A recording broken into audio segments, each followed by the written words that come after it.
Fala, criptonautas! Ora, we would say Blumies. Perfect. Hoje o nosso convidado é internacional, então nossa entrevista será feita em inglês. Isso mesmo. Ele é um ex-gerente geral, né, da Binance e atual, né, cofundador e diretor de marketing da Blum, que é um app, né, de trading inovador que é focado em experiência, né, mobile first e mecânicas, né, gamificadas. Além disso, ele é economista formado pela Universidade Russa, né, de Finanças e acumula mais de 19 anos de experiência no mercado, né, financeiro. Eu estou falando dele, I'm talk about him, Vladmir Smerkis. Hello everyone. Really happy to be here and thanks for the invitation. I'm really in love with Portugal and Portuguese language. You speak so good. I'm afraid I don't speak much, so forgive me, please. Okay. No problem. And Vladimir, thank you so much to take time to be with us today. It's truly an honor to have someone with your experience and the perspective of the show. I'm really excited to dive into the journey and insights. Let's start. But before and talk with you, I have some sponsors. Mari, what is the sponsor today? Quais são os nossos patrocinadores de hoje? Educação na real. Você que está buscando alguma coisa diferenciada na parte educacional, não acredita mais nesse sistema, né, educacional, né, que a gente, né, possui, que às vezes não te ensina nada que é prático, né, no mundo real, você pode descobrir tudo sobre Bitcoin lá no educareal.com. Lá você vai encontrar uma gama de cursos, uma gama, né, de atividades, uma gama de conteúdo, né, gratuito, né, inclusive, feito pelo nosso Renato 38 e o Alan Chiran.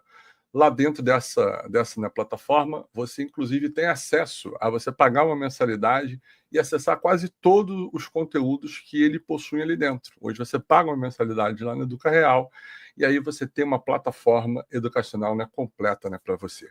Se você busca maiores, né, informações, né, sobre isso, clica aqui no link abaixo, educareal.com, e você vai ter acesso a todo esse, né, conteúdo e conhecimento.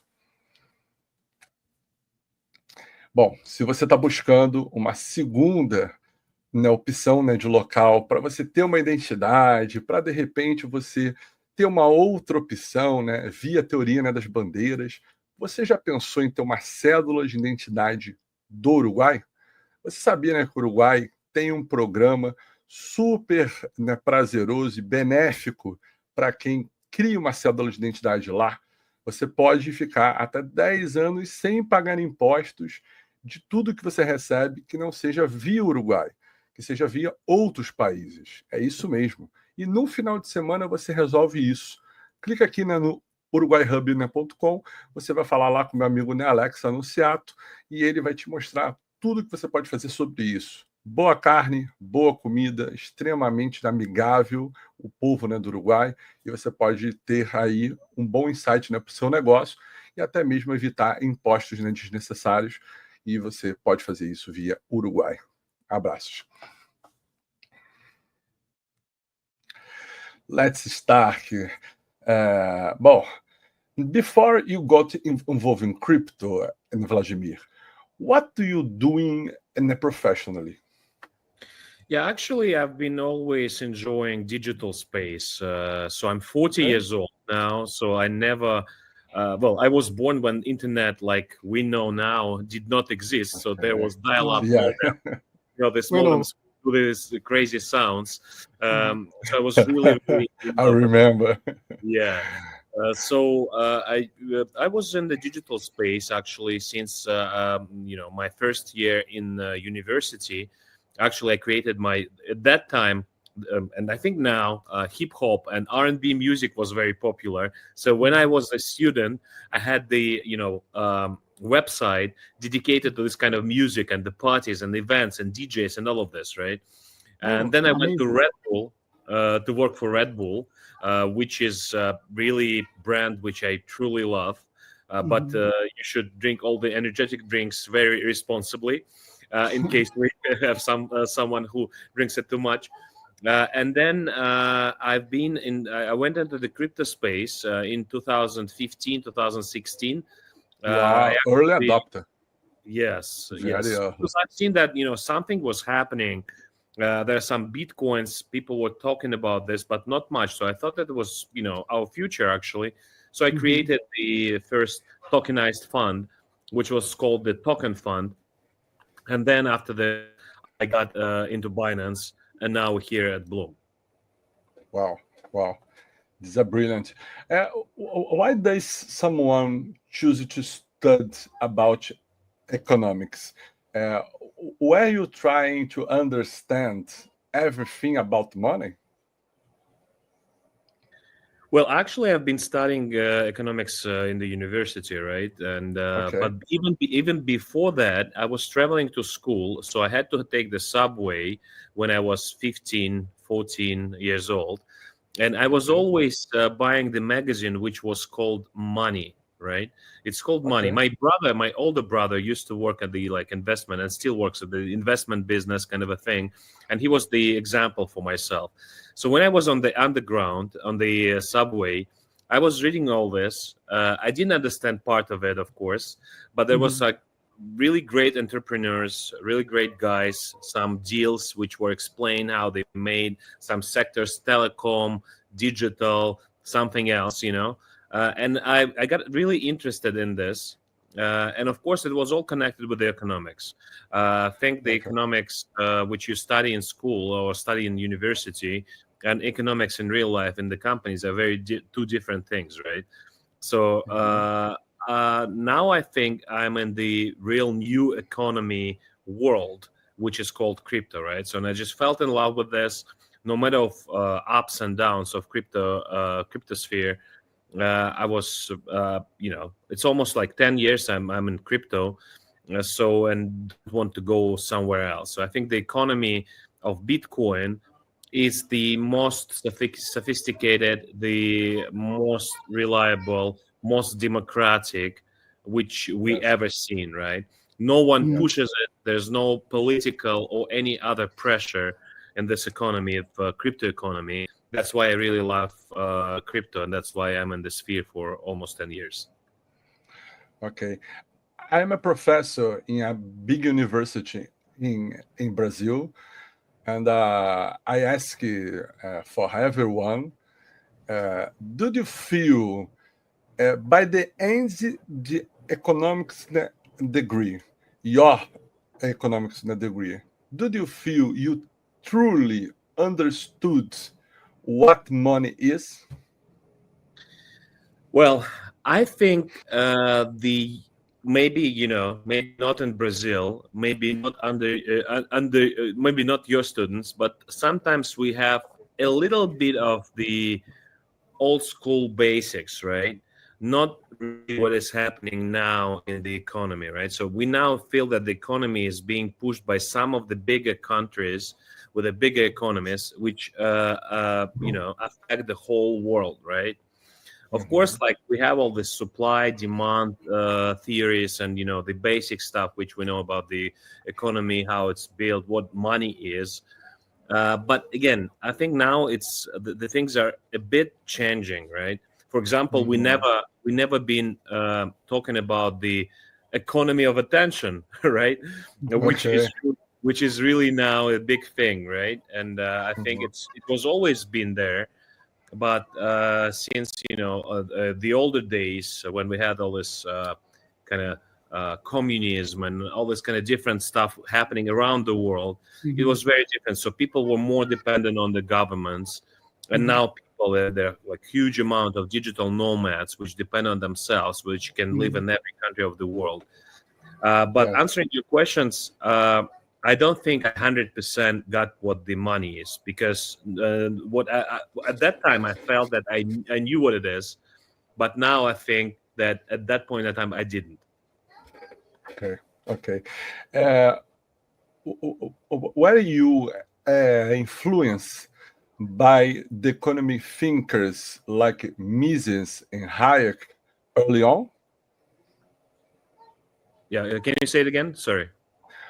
Were you influenced by any economic thinkers like Mises, Hayek, Austric economic thinkers early on? Well, not really, to be honest. I was mostly inspired by the entrepreneurs because, like, my heroes were Richard Branson, who launched Virgin, for example, right? Okay. Those kind of guys, and the local guys, and the American guys. Now the guys like Elon Musk or Pavel Durov, who launched Telegram. Wow. So I think I'm not into this.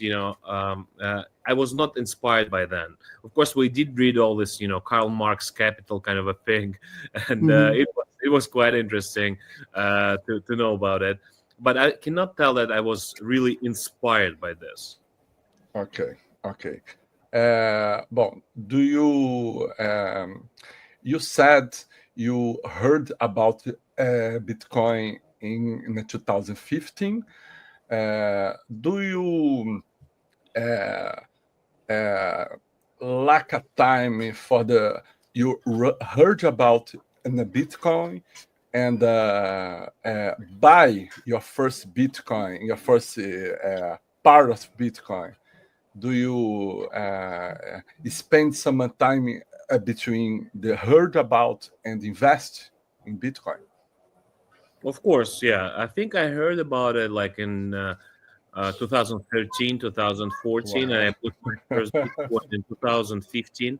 Because, to be honest, and we all know that, I think we should not hide it. At that time, Bitcoin usage and real utility was something not very clean, right, and not very ethical at that time, because a lot of people used it for the bad things, right? But at 2015, 16, and 17, there was some real big time use cases started to come up, right? For example, the biggest use case was the ICOs, right? In 2017, I think, when it went really, really big, right? You could not even put your money into some of the projects with Bitcoins or Ethereums at that time already, because there was a huge queue, right? So there was a really big hype on this. A lot of people did not know what it is, so they were just trying to put any money they could into the digital cryptosphere. And sometimes they made the mistakes because, I mean, the level of education, I think your podcast was not at that time there, right? So my podcast and the, like Binance Academy or whatever, like a lot of news outlets and the learning materials were not there. So people were just blind, right? But this is the really good case because people, I think, we always influenced by the runners, right? For example, when Donald Trump creates the meme coin, a lot of people wanted, and some of the presidents also, we know in LATAM, it was, I don't know, good or bad experience, started to do the same, right? So, and I think like all this ICO thing started to show that there is a real business case happening. And I think it's all absolutely fine that, a lot of projects did not make it till this day. I always, and you probably always, compare it with the digital bubble, right, of digital internet startups, right?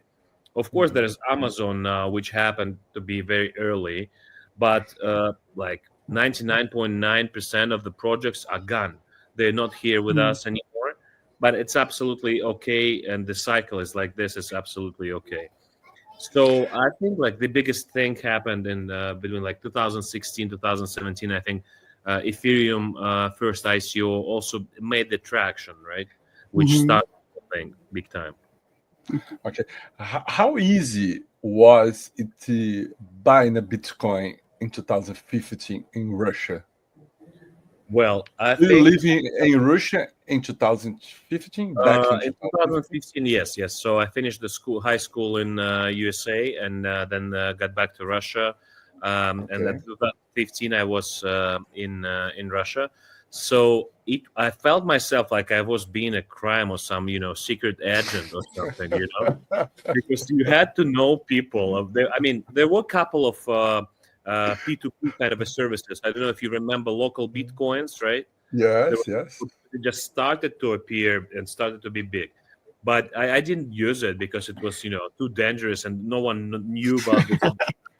So I had to know people who know people, and I had to go to a crazy small office with strange people sitting there and giving some money and receiving nothing but the numbers in my wallet, right? So it was really, really strange, and I think it was really crazy. And I think at that age and at that time, it was really inspiring, right? So some crazy things and some cool things happening like this, I think. So it's not the kind of a enterprise solutions which we have now, when we can buy Bitcoin with a card, or we can buy it online, or with a P2P with the centralized exchanges. So yeah, it was crazy. We were talking about this yesterday, isn't it, Felipe? That you had to send money to CX, and then wait for 3 days to receive your Bitcoin, isn't it? Yeah. I think you were lucky once. With this access at that time, right? Because I had to go cash in my pockets to someone, and just believe that if they would send me the fake Bitcoin or something like this, I would accept it and lose the money. Great. Yeah. It's crazy. It's crazy. Do you remember when you import about open SEC or your auto custody and something like that? So I have a little money in Bitcoin. I don't want to lose, so I have to auto custody the Bitcoin. I have to self custody the Bitcoin. So, do you remember when you make a self custody and correctly? Well, I've tried it from the very first time, right? Well, the very first time, of course, I was holding it somewhere, right, on the hot wallets. But then I started to learn how to actually store them, because our business was really also crazy at that time, right? So there was a lot of startups popping up. Well, not a lot of, but some of the startups popping up, and they all need the funding to run their ICOs, to run their TGEs, etc., etc. So the deal was very crazy, right? So they asked for $50,000 or for $100,000. So me and my friends collected those funds, right, and gave to the startups. And the deal was very crazy, that if startup gains like, $5 million in investment, for example, and above, then we receive XXX money, right? So there were a lot of deals like this. And every startup, we were lucky enough. I think it's not going to be working like this anymore. But every startup, there was like 5 or 7 of them, did reach the ceiling, right? So we got tripled many times. At that time, actually, the storage became very, very important, right? So it was like 2016 already and 2017, because there were quite a lot of money. The amount was very big, right? So then when we started to really care about this, but I started to discover the self custody solutions in 2015. The first steps were made. What point did you fully transition from the traditional finance into the crypto world? What point? Well, actually, at that time in 2015, I had the digital agency. So we were making the websites, we were making the application, making the interesting marketing stuff. And it was doing okay, but of course you had to rely on your clients at that time, right? For example, if I had a client from the big corporation, they might make the decisions like in 2 months or 3 months, and the payment comes even later than this, right? And when we had this, when we tried the field, and when we had the first successes and the crazy business kind of a solution, which I told you about, investment, which tripled the amount of money which we invested, almost all of them, no misses, right? Which is not possible now. I think I never went back. I never went back to the traditional business. Perfect. So we did close the agency. We did close all the businesses which we had. The content businesses we also tried to do at that period of time. So I focused on crypto, and I'm still here and looking ahead and looking forward to the years coming, because it's very obvious. How many times we did hear that Bitcoin is a bubble, crypto is a bubble. Yeah. It's going to be shut down by 100 times. By the Chinese government. It's going to be shut down. It's going to be shut down by the U.S. government. So whatever. There's no underlying asset for the Bitcoin. There's no underlying assets for a lot of crypto, but obviously so many years have been passing. The only miss, the only problem which I told you about the older brother, which actually very, very good at math, right? He's a mathematician, right? Wow. And he used to work for the investments and investment boutiques and everything. And he's still not in crypto. There's only one person, the closest. Wow. Not still. If it's wait a little bit, it will go to zero. It will go to happen again. There's only one person like this. All his friends are in. All of my friends are in, but not him. Okay. I think Felipe should talk with him. The math teacher with another math technical. For sure.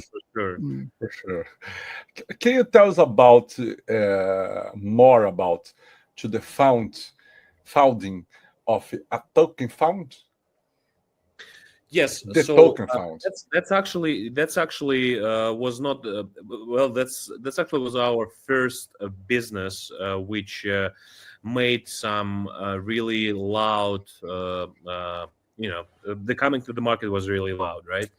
So we've seen that there was a Satoshi fund. It's called the Satoshi fund, but so they accepted the Bitcoins and Ethereums from their friends, and they were trading, right? So they were putting it to some ICOs. They were putting to some of the things which they think that will grow, and the return on those investments was just simply incredible, right?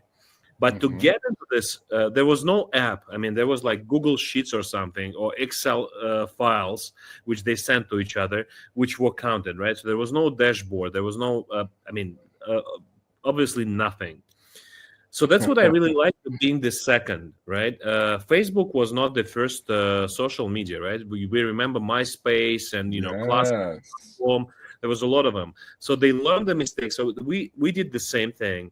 We learned the mistakes. Perfect. We made the very good dashboards for the users. So it automatically actually checked our exchanges accounts, and it placed the price per token for all of them, right?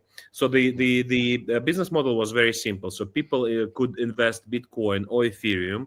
We had the traders and the guys who were managing the funds, right? When people invested, they automatically received the tokens. It was like the right to ask us to get the money back, right? It was all digital.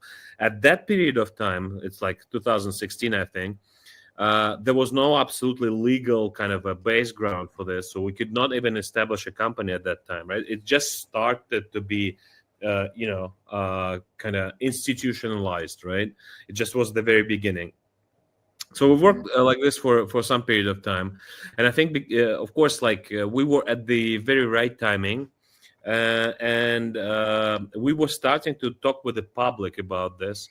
It's very interesting how marketing worked, because I'm always been a big fan of some crazy marketing ideas, because you buy the influencers and you can buy the traffic from search engines, right?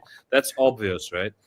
So we found a guy who actually programmed the crawler for LinkedIn, LinkedIn, the professional engine.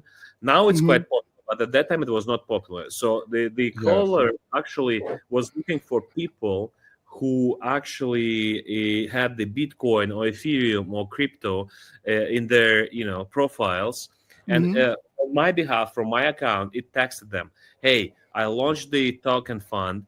Can you take a look at it? What do you think about it?" And previously we had like investments for like $1,000 a day, $2,000 a day maximum. And one day we woke up with my partner, not in the same rooms and not in the same building, just for the clarification. We saw that there was like, I don't know, 25,000 investment from one, 30,000 investment from another guy. And of course, there was like no legal things under this. So we started to discover what happened. And actually, this crawler wrote to some guy from Germany who was having a very small website about crypto. It was a very small magazine, but it had a lot of like, I don't know, well, not a lot of it, but like 200 visitors every day. It's a small amount, right? Yes.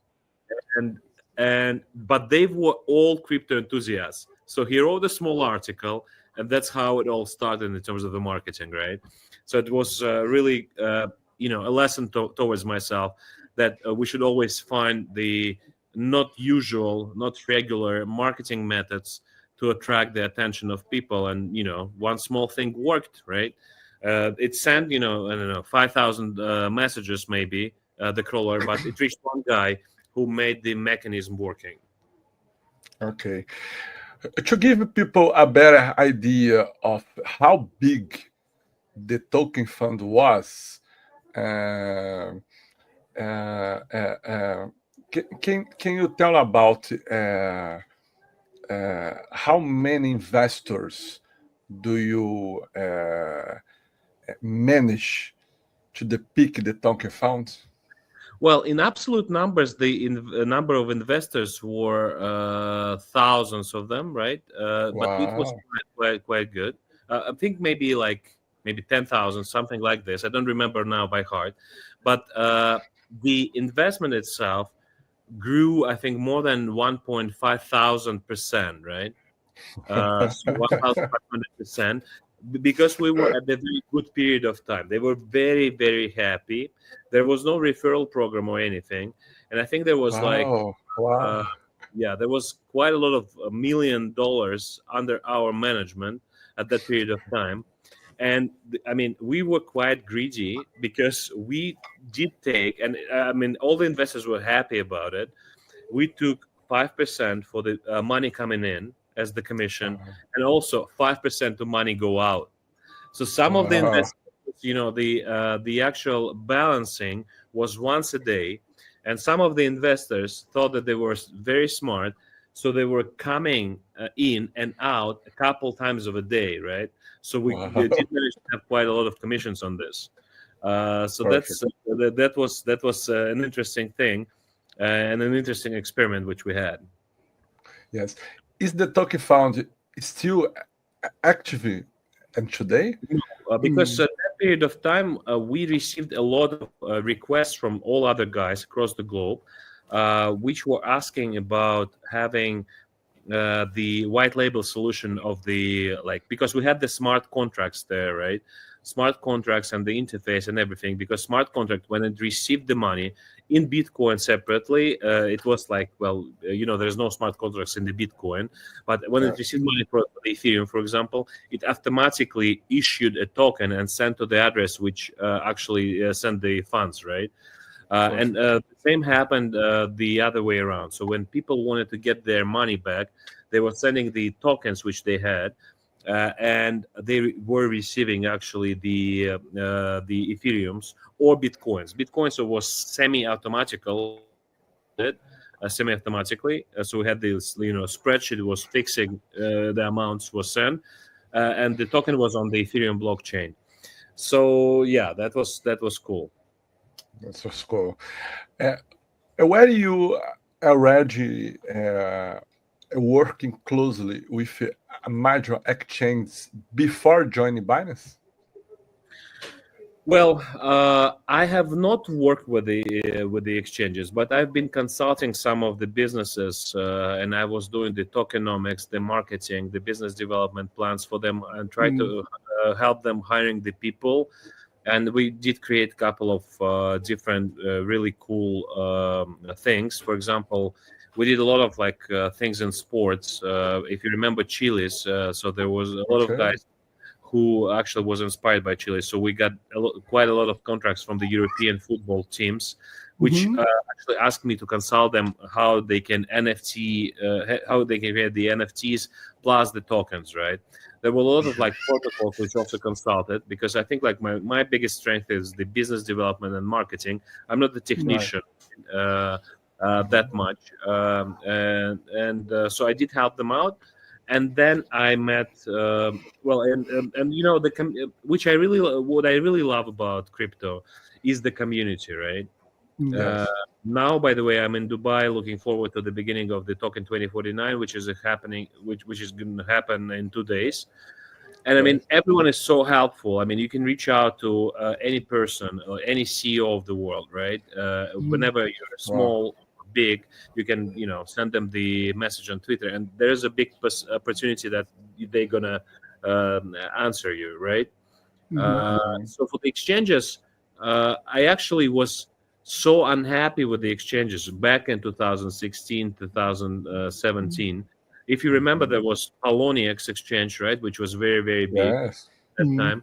And there was a funny troll box where everyone was typing, "Hey, this token to the moon, that token to the moon." It was really funny to see. And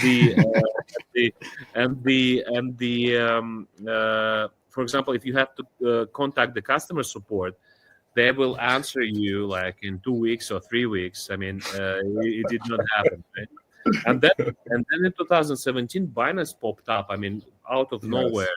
I think they changed the rule, and I think it's one of their, one of the things why everyone started to use Binance, because they were helping users. They were customer support in different languages. They have the localization, right?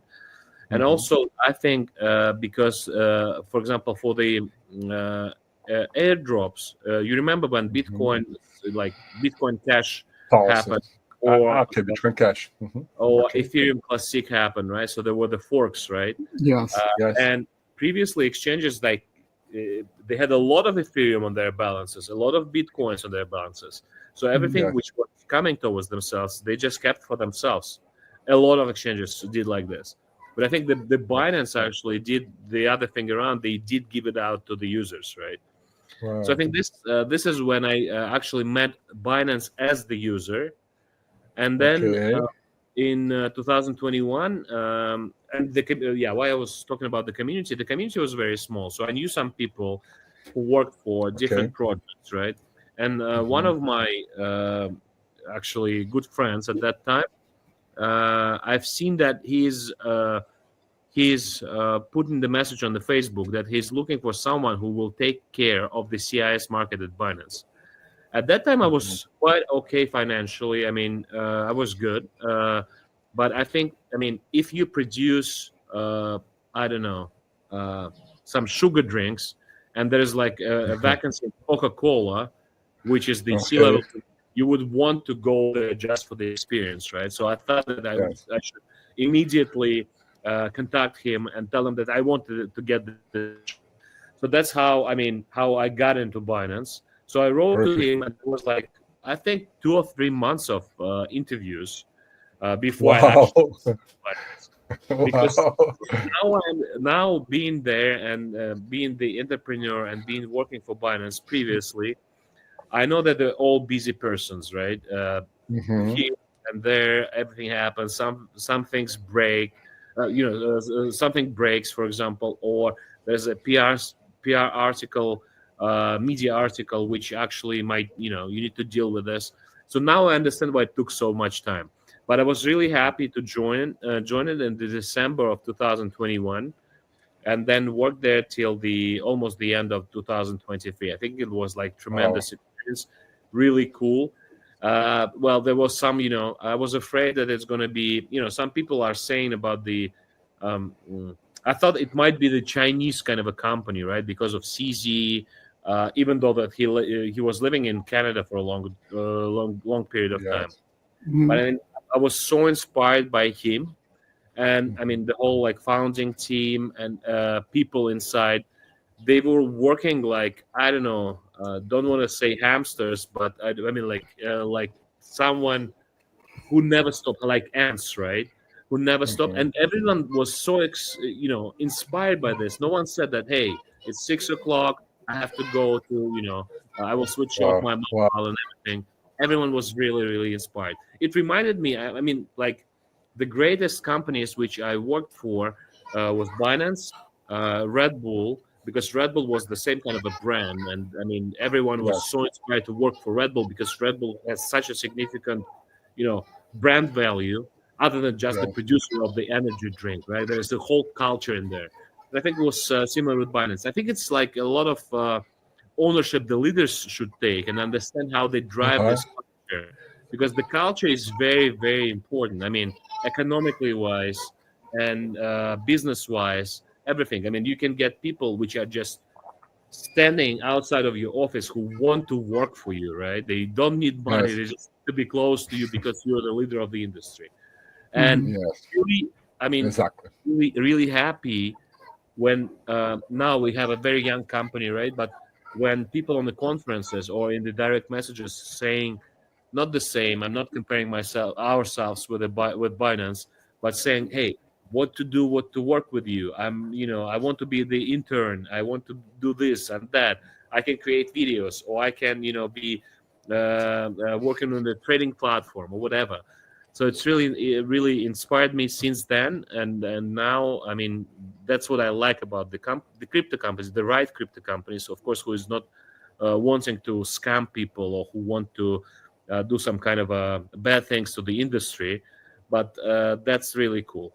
I'm not talking even about, you probably know that, for example, the marketing guy who works for the social media and writes the text for the social media, if he works for the oil company or, I don't know, telecom company, he receives usually receives like twice less money than if the same kind of a work going to be done for the crypto company, right?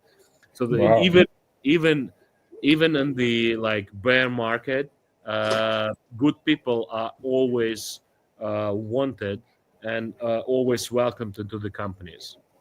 Perfect. Logically. What inspired you to co-found Bloom after your time at Binance? Well, me and Gleb, who actually was used to be my boss at Binance, right? He was covering around like more than 50 countries, and I was covering 10 countries. I was responsible for 10 countries at Binance. He was responsible for 50 countries at Binance, and very different ones like Turkey or Japan, Australia, New Zealand, and everything. So when we left Binance, we have been seeing that there is a lot of opportunities opening up, right? Binance went out of some countries already, and there was for the regulators there was some uncertainty for the countries, and of course, as the users, we are the users, right? Seen that there is a gap between DEXs, decentralized exchanges, and the SEC, right? So the SECs are really, really cool. I mean, you don't have to worry about anything. You just proceed with the KYC. You trade. You have the support. You have everything, right? But you don't have the new coins. You don't have the. If you want to, I don't want to say it on the podcast, but some people see the crypto trading as a gambling. Sometimes it does give you this feel. So in centralized exchanges, unfortunately, I mean, you cannot see the early birds. If you want to do find the low caps or the middle caps, and sometimes in some countries, you might. I mean, it's like with the banks. So if bank decides, even if you're, I mean, absolutely transparent and absolutely cool guy, decides to check you, it might freeze your money for some period of time. Right? We know. So, in Brazil happens too in 2020, 2021. Exactly. I don't know. Some country put some sanctions, or some country, or for example, right? So, hey guys, for 10 hours we cannot withdraw your money. But what if you are standing, in front of the car of your dreams and you need to transfer money for this car? You cannot wait 10 hours when you want to buy this car, right? Especially when you're young. So there's there's some cool things and bad things about this access, right? For the access, that's we counted the steps. Of course, now it's getting a little bit better, but there was 45 steps in order to get the token. If you have USDT on Ethereum, for example, and you want to buy token on Solana, you have to do a lot of small steps, right? You need to download Phantom Wallet. You need to convert on the SEX, USDT into Solana USDT. You need to transfer it. You need to verify, and all these kind of things. And the access are usually dedicated to one chain. Now it's getting better again, but it's dedicated to one chain. You need to pay gas. What if you don't have gas? You need to go to the centralized exchange again. So there are a lot of things which needs to be solved still. Yes. And narratives, narratives in crypto field, we all know that they're changing very fast, right? So 2016, 2017, it was the ICO kind of a time, right? People made a lot of money and lost a lot of money on ICOs. There was a little gap, for a couple of years for the DeFi, different kind of things. At that time, people did not understand DeFi, but they were into this. So there was this narrative. Then it died. Then the NFT came, right? NFT, of course, punks are cool, Pudgy penguins are cool, but there were thousands of collections which were not cool at all, where people lost money, right? The memes came, the big time memes came, I think 2024, beginning of 2025. Now we don't know, are memes in this room, or they're not yet here, already left, right? We don't know. Then the AI agents, right? The big what do the big exchanges used to do?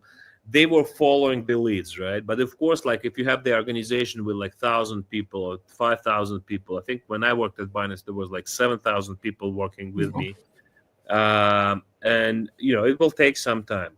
The smaller projects are kind of more flexible and faster, a little, right? Yes. It might change. What you've been building for 6 months, it might not be needed in 2 weeks from now, right? So that's actually what we decided to solve, right? Partially we solved already, but partially not, right? So there's quite big releases coming into Bloom quite soon. But for example, the I think the meme theme and the Telegram mini apps theme we actually covered, right? So we came in quite early in April 2024, right after Notcoin, and Hamster I think was just in the beginning. And we thought, of course, we do not want to have the game and then the token, and then token goes down and everyone forgets about the project, right? So we, from the very beginning, when we left Binance, we wanted to build a trading infrastructure which solves the problem of success and access, right? Of course, at that period of time when we announced it, we did not have the product, but we had the very clear vision how to achieve this. Some of things might get delayed, and it's like building your own house or having renewal in your apartment, right? So you think you will finish in 2 weeks, but some coloring, like some paint gets delayed, or some, I don't know, something does not work, or the worker is not coming on time. So some of the things get delayed. Some of the things went very well. For example, the meme pad. So with the meme pad, our users created more than 300,000 tokens, right? 300,000 tokens, which made us, at some period of time, like the second biggest meme pad, launch pad in the world after Pump Fund, right? What Solana did. The second biggest. Out of nowhere, like two guys. And now there, of course, guys, but now we have 4 co-founders. We have like team of almost 70 people working 24/7. So it went very well, right? The trading bot, it's more with the trading bot, for example, it's more competitive. We have this, Banana Gun, Maestro, and a lot of trading bots in there. The competition is stronger. So we thought that, we should, because the opportunity for the mini apps is so cool, because, if you have the app on App Store or Google Play, you'll have to, if I want to invite you under my referral link, I have to copy the link, then send you via WhatsApp or Telegram. then you have to go to the app store, download the app, insert the link, and all this kind of stuff. And, that's about the conversions, right? The less steps you have, the better. And like Telegram mini apps, I think, solve this kind of things. If I send you on Telegram the link and you click on it, you're my referral, right? That's it. And like all the connections with the Telegram wallet inside and all this kind of stuff is good. But the liquidity is low on Telegram. I mean, Ton is not very well known in the States, some countries as well. But that's what the guys from Ton are actually trying to solve now. They have this, huge roadmap in US now. If it happens, that's going to be good. But at the same time, we think that we should not be from the very, very beginning. We thought that we should not be locked. There's a term which is called vendor lock, right? For example, if you develop a website with one studio and they program on some very rare language, you cannot leave them and work with other developers, right? So there is a vendor lock for you. So we do not want to have a vendor lock. So we want to have be not only multi-chain. Now we have only 2 chains, but there are more coming very soon. A lot of EVM chains, starting from the BNB chain, coming into Bloom. So it could be dozens of different chains in a very convenient way with the wallets, with no gas switches, and it should be done automatically. Yeah, and we want it to be multi-platform, not only multi-chain, because a lot of chains are coming into Bloom very soon, right? So it's going to be a lot of EVM chains and the others, right? We're going to be starting with the BNB chain. And for the multi-platform, for example, I'm not saying that we're going into this, but for example, besides Telegram, there is a Line Messenger. And the Line Messenger works in Asia and has more than 2 billion of users, right, inside Line. And they also have the Telegram mini apps. Oh, sorry, they have also Line mini apps in there. So you can go there to be closer to the clients. A lot of very rich clients from Japan, and et cetera, right? So that's actually the way that the companies and the protocols should be closer to the client and should be at the fingertips. That's what actually we are trying to do and trying to solve when we follow this strategy. Let's gonna come back just a little bit. I would like to get in this theme, like Bloom, what Bloom is, but I would like to say that I'm a fan of the project Bloom because I began in April 2024 with you, okay? And I wanted to say congratulations to the awards. I know you have you came to home award as an entrepreneur, right? On the Blockchain for 2025. And I voted on you and the Bloom project. I'm a user of Bloom, right? Thank you, Thiago. Yeah, it was very actually Bloom got 3 awards, right? The best Telegram trading app, the best Telegram gaming app, and I also personally got the award as the best Web3 entrepreneur of the year. So thank you for making it. I think every vote counts, so that's very, very good to hear. Let's gonna talk about some numbers because I know the numbers, of course, because I'm a user of Bloom. I see all the notes that you post there, okay? But you have how many users you have today on Bloom? Today we have more than 93 million registrations. 93 million. I mean, it's an insane number. Of course, we understand there might be multi accounts, there might be some farming, farming guys and so on, but we count them as well. I think, in our opinion, there's not more than 20% of those guys are not playing fair rules. So that's what we believe. That's what we count. Of course, we might not count everybody, right, who is cheating, but I think that still the number is very huge. I mean, to be honest with you, in the beginning, in January 2024, we thought that if by the summer of 2024 we're going to have 100,000 people inside the app, that's going to be very, very good. Oh, it's amazing. It's a fast growth, right? Just 1 year, Bloom have almost 1 year of existence, right? Yeah, a little bit even more. So we started. Actually, I'm happy to be, streaming now and recording this video from Dubai, because in Dubai, in April 2024, 19th of April, when Pavel Durov was on stage and talking 2049, we actually sent the first links to our friends, and we announced that it's going to be happening. So that's smaller motherland of Bloom as well. And I'd like to talk some technical aspects. I think that it is so important to talk about this, because I saw many apps on Telegram, like Dogs, Notcoin, a lot of games, but you just have to tap. And I can't see a lot of fundamental things. When I saw the Bloom project, and I say, oh, this is different, because there is a fundamental aspect that is important to the project, right?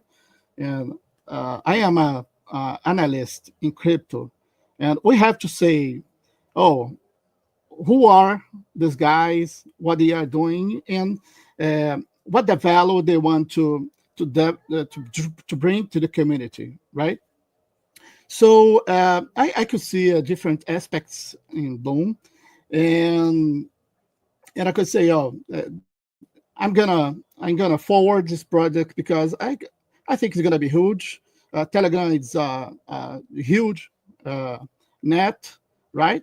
And I think Bloom will be too, because it's a trading app. How can I? What is Bloom? How can I resume Bloom? Because I read that is crypto all, like one-stop shop for crypto, and you can. It's difficult to translate what is Bloom is, because there is a lot of aspects, technical aspects, like hybrid exchange, right? But you can. You have the technical aspect, like MPC wallet, passphrase. Can you tell me more about this? Sure. In general, Bloom is the very easy to use crypto trading app, right? So our aim is to give the very simple experience to the newbies as well as to the professionals to trade on chain without the hassle, right?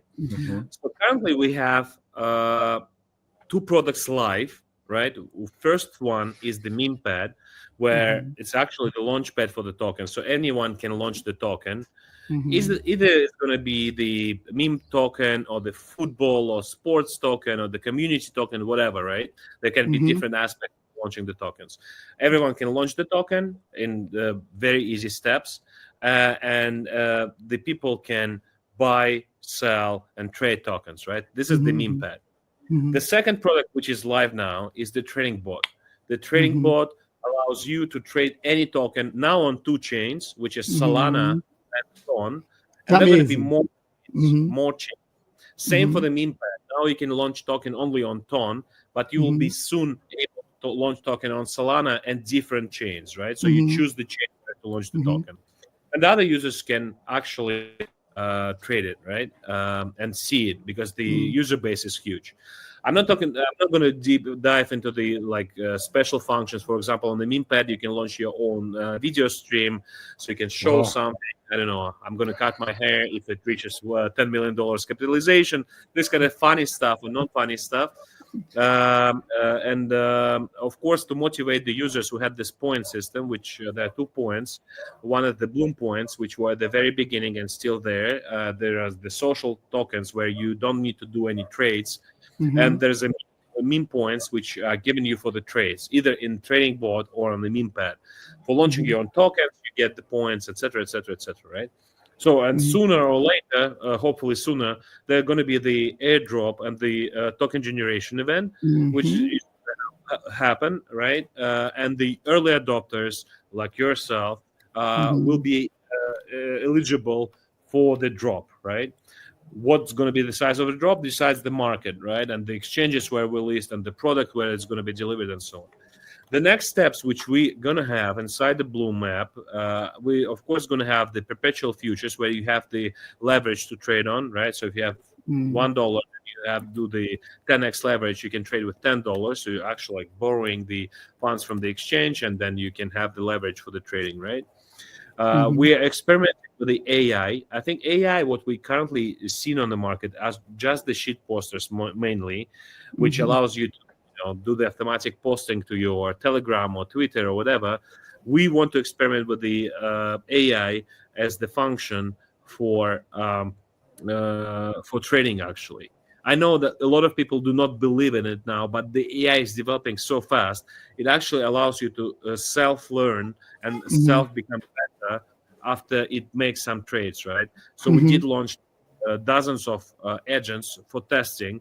Some of them are like plus 20% a month. Some of them are like minus 95% a month, right? So different strategies to trade differently. So users will be able to actually write a prompt, for example, hey, I want to go all in, high risk, please do trade my $100 and do whatever with them. Or, for example, the low risk guys do not snipe all the new tokens on the market and do something else, right? So it's going to trade on your so it's going to be very cool. And this is the big experiment which we're going to have. For the trading bot, right, for a lot of users, like with the DEXs, it's not the very, not the most sexy experience now, right now. So they're going to be the mini app, they're going to be the allows you to see the graphs of different tokens, and which allows you to trade more, put the orders in there. It's already in there, but it's not very comfortable for the newbies, for example, to trade via the trading bot, right? So it's going to become better. So those are the basic steps which we are moving towards, and which are around the corner to be delivered into Bloom. We know that user experience, it's difficult to everyone. That it's the number one priority for everyone, right? Because I'll just tell you how I look at it. I have 5 kids in my life. Congratulations. We always learn from them, right? So we know all this kind of. Thank you so much. We always know that the long, 3 hours lecture is hard to sit, and you, Felipe, also know, right? Because you're the professor, right? Yeah. People are getting used to the shorter content. Their attention, which is, I believe, like the economy, the attention economy is a great big thing, which a lot of marketeers needs to learn how to work with this. So the less steps and the easier you make the actual actions for the users, the more conversions you're going to have, the more funds you're going to have, the more commissions you're going to have. And that's why I think like simplifying things is very, very important. And Vladmir, we know you short of time, so I only have more 2 questions for you. What are your thoughts on the Brazilian market for Bloom, and what are your plans for expanding into Brazil? I think we don't have to guess, right? Because I've seen the numbers when I was working at Binance. Our focus overall is towards the global south, right? The global south region, which includes LATAM. Well, first of all, the number of population in Brazil and overall on the market is huge, right? And this market, for this market, I think a lot of companies are fighting right now, and I think it has a lot of future. And actually, the present times are very, very interesting. Of course, regulations in different countries and in Brazil are changing from time to time. Hopefully, it gets towards the better regulations than the worse. What CZ says, very obvious things. Good regulations are good, and the bad regulations are bad, right? So we all pick for the good ones. Of course, governments needs to take care of the population, not to get scammed, to maybe proactively educate people. And I think like your podcast is doing a great job on this, right, for the Brazil market. Thank you so much. Portuguese speaking market as well. So we really do love, and we also have a very good team member, Isabella, and you probably know Isabella already. And we have a lot of plans to be present on the LATAM and Brazilian market in particular, right? So we're looking towards the new events, AMA sessions, digital campaigns for the local markets, and we want to grow there. And I think our efforts already showing some results in terms of the user trading volumes are growing, et cetera, et cetera. But we all, of course, rely on not rely, but we also all depend in some portions on the market itself, right? So last, March, end of March, beginning of April was quite nervous, right? Are we in the bear market already? Everything goes down, and et cetera, everybody. Et cetera. By the end of April, beginning of May, everyone thinks that we're recovering, and we're seeing how fear index is going from one side to another. But actually, my good friends who are the traders, the professional traders, like the algorithmic traders, and all these guys, professional guys who trade with huge amount of machines and people and knowledge, say that it's the worst thing for the market, and where it's stands still, right? We need the volatility for trading, right? So they're going to be the point where you can buy low, sell high. Hopefully not the other way around. Sometimes it happens as well. But yes, the volatility is good. Again, answering your questions, Brazil is really important market for Bloom, and we are just starting there. I would call it. And I think you compare different games which exist and existed in the Telegram mini app. As I said, we are not trying to just be different from them, but we are different from them because we are actually the trading product, right? And no matter what happens, if airdroppers are going to go away, for example, they receive the tokens after we, do the listings, right? That's absolutely fine because we have the long-term actually focus with the product, right? So we want to allow people trade in a very cool and transparent way. And there are a lot of other marketing tools, and believe me, I've seen a lot of tools. We talked about them a bit earlier, which can attract people. For example, a lot of exchanges, I can share with you, a lot of exchanges ourselves as well, think that the listings of interesting tokens might be crucial go-to-market strategy, right? So, for example, big project, and it doesn't matter where it's big, in Telegram or in Solana or whatever, and we'll find the mutual solution where users can be incentivized, even after the TG, even after the listings, right? They can receive a portion of tokens for holding, Bloom token, or holding the future Bloom token, or holding something else, and they can be incentivized. It's also it also will work. I mean, it's not might work; it will work as well. We're seeing how OKX, Bybit, Binance doing this, but we're not seeing that in the hybrid model exchanges as we are. Why is it called hybrid? Because we have the on-chain order book and off-chain settlement. Might be difficult of the users, but you can ask ChatGPT to explain how it works. I mean, the users hopefully. I'm sure your audience is very well educated, but if there are some newbies on the market, you can check it out. Yeah, I think I'm very, very positive looking towards the future. No matter the bear market comes, I mean, we're going to wait. We have the patience, right?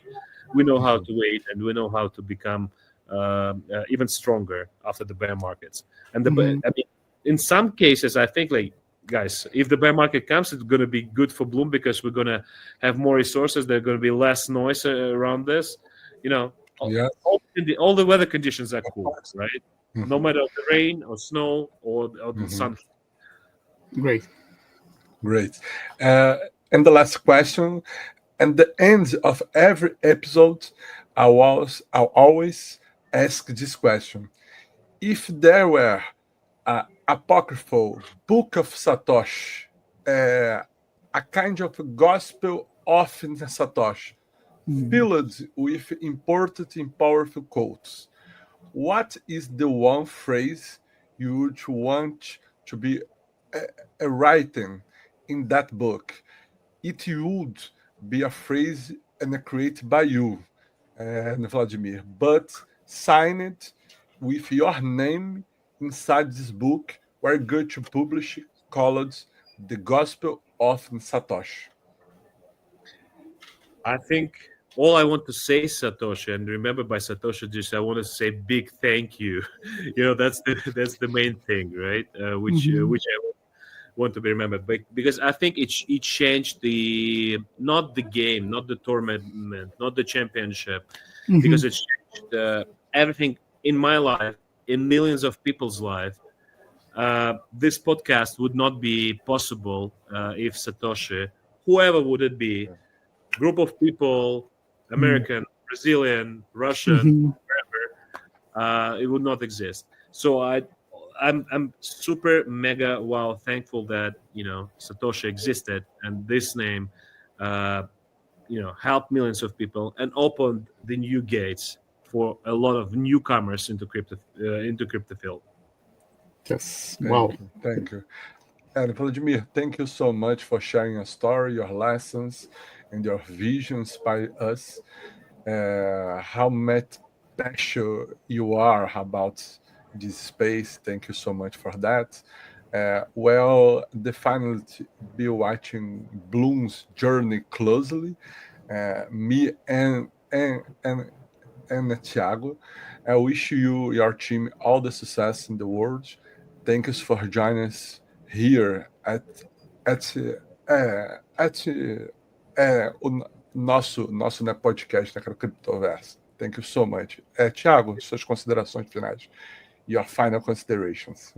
Yeah, Felipe, Thiago, I'm sorry if I interrupted you. I just wanted to say thank you for the invitation and all the viewers who made it till this very final words. Sorry, Thiago, for interruption.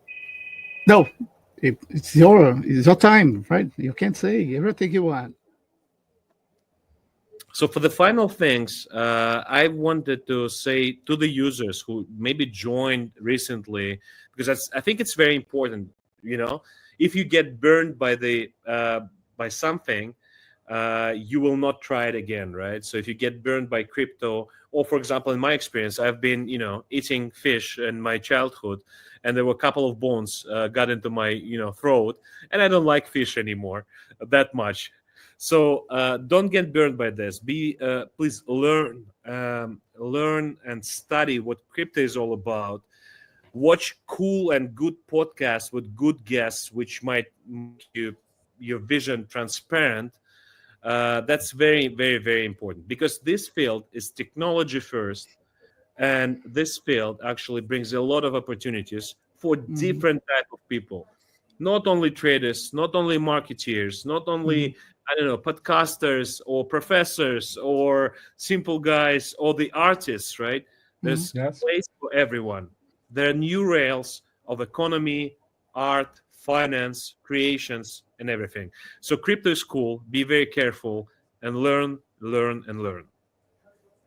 Now, remember, there is a Blum Academy, right? Wow. Everybody can study by the Blum Academy, right? Absolutely. And if you watch the Blum Academy, you get the extra Blum points, guys, inside the app. So yeah, you can the positive things and the good things you can do together. I want to say thank you, Vlad. I'm a fan of your work, right? Your work in the Glab Kosarev, that I know what is it, and say the links. Say how can everybody can find the Blum, where can find the Blum to the audience. Yeah, actually, it's very simple. It's you open your Telegram and you can find it on Blum, BLUM, right? And you will find it with a verification. Don't get scammed.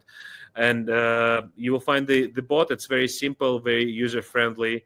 And we're always open for the feedback. There's a lot of support things and everything inside the app. So please do check it out. I hope you guys enjoy it. There is a community in Portuguese too, right? Remember that. Of course. We want to be close to the community. Ok, bom, se você assistiu até aqui é porque você adorou esse podcast, como a gente também gostou. Então deixa seu curtir, deixa seu comentário aqui abaixo, né, para o Vladmir poder me responder, Isabela também.